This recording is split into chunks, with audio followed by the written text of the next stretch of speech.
Hi friends, today வீடியோவில் என்னென்னு பார்த்தீங்கன்னா, நானே வீட்டில் குலோப் ஜாமுன் பண்ண போகிறேன். நான் எப்படி பண்ணுறேன் அப்படிங்கிறத நான் உங்கள் கூட ஷேர் பண்ண போகிறேன்.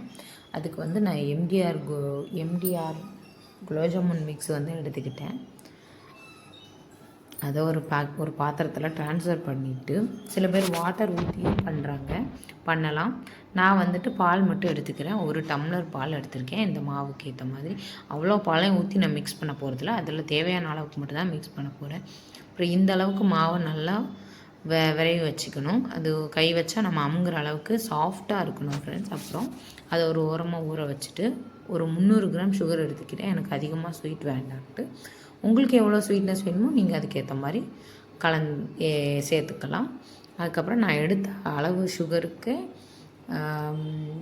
தண்ணியும் எடுத்துக்கிறேன். ரெண்டையும் அடுப்பில் வச்சு நல்லா சூடாக விட்டுடணும். கொஞ்சம் நேரம் அது நல்லா கொதித்து வரும்போது கொஞ்சமாக ஏலக்காய் தட்டி போடணும். ஏலக்காய் ஒரு 3 ஏலக்காய் 2 ஏலக்காய் தட்டி போட்டுக்கலாம், இன்னும் ப்ராப்ளம் இல்லை. அதுக்கப்புறம் நமக்குக்கிட்ட குங்குமப்பூ இல்லாத காரணத்தில் அதுக்கப்புறம் கொஞ்சமாக மஞ்சள் தூள் போட்டுக்கலாம். ஏன்னா நான் எங்கிட்ட குங்குமப்பூ இல்லாததுனால நான் மஞ்சள் தூளும் போட்டுக்கிறேன். அதுக்கப்புறம் நம்ம விரைய வச்சுருக்கிற மாவை இப்படி குட்டி குட்டி உருண்டைகளாக நம்ம உருட்டி வச்சுக்கணும். ரொம்ப சாஃப்டாக இருக்கும் ஃப்ரெண்ட்ஸ். அப்புறம் எண்ணெயில் போட்டுடுங்க.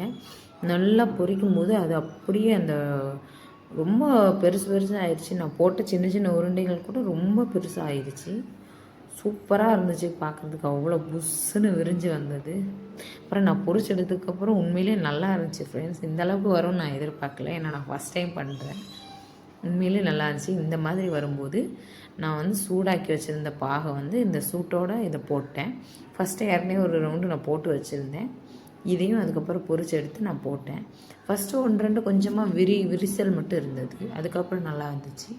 அதுக்கப்புறம் லாஸ்ட்டாக கொஞ்சமாக அதில் கொஞ்சமாக ஒரு 1/2 டீஸ்பூன் வந்து கீ ஆட் பண்ணிக்கிட்டேன். அந்த மணமாக இருக்கும், அதுக்காக தான்.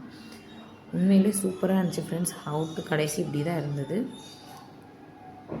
பார்க்குறதுக்கே ரொம்ப அழகாக இருந்துச்சு. டேஸ்ட் வைஸு சூப்பராக இருந்துச்சு. சுகர் மட்டும் நான் கூட அது அதிகமாக தான் இருக்கும்னு நினச்சேன். ஆனால் பரவாயில்லாமல் சுகரும் சூப்பராக இருந்துச்சு. இதான் லாஸ்ட்டு இது. நல்லா இருந்துச்சு. நீங்களும் இந்த மாதிரி ட்ரை பண்ணி பாருங்கள். உண்மையிலே சூப்பராக இருந்துச்சு. வீடியோ பிடிச்சிருந்தா